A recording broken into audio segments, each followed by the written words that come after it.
રાજ્યમાં કમોસમી વરસાદ વરસ્યો અને ત્યારબાદ પાક નુકસાન થયું છે. પાક નુકસાની અંગે સમીક્ષા કરવામાં આવી છે. મુખ્યમંત્રીએ ઉચ્ચ સ્તરીય બેઠક યોજી છે.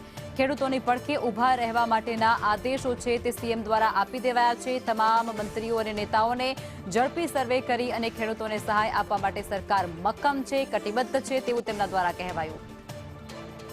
સંવાદદાતા હિરેન રાવલ અમારી સાથે ફોનલાઈન પર જોડાઈ ચૂક્યા છે. હિરેન, સંપૂર્ણ બાબત શું છે? ખેડૂત માટે જે કમોસમી વરસાદને લઈ અને જે નુકસાન થયું છે તેની સર્વેની સમીક્ષા કરતી આ બેઠક. સતત વરસી રહેલા કમોસમી વરસાદના પગલે ખેડૂતોને જે મોટા પાયે અત્યારે નુકસાની થઈ રહી છે, આ પરિસ્થિતિમાં સર્વેમાં પણ ક્યાંક અડચણ આવી રહી છે.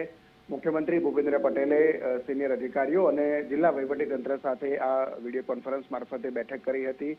હર્ષ સંઘવી નાયબ મુખ્યમંત્રી અને કૃષિમંત્રી જીતુ વાઘાણી પણ વિડીયો કોન્ફરન્સથી જોડાયા હતા. મુખ્યમંત્રીએ તમામ જિલ્લા કલેક્ટરેટને સૂચના આપી છે કે તમામ કામોને સાઈડમાં મૂકી આ સર્વે છે, કૃષિ ખેતીનો સર્વે, એને પ્રાથમિકતા આપવી અને ખેડૂતોની સાથે રહી એમને જ્યાં જ્યાં નુકસાની પડે છે ત્યાં એમને સહયોગ આપવો એ પ્રકારની સૂચના આપી છે. તાત્કાલિક આ સર્વે પૂરો થશે તેના આધારે સરકાર પેકેજ જાહેર કરશે. જી હિરેન, આભાર.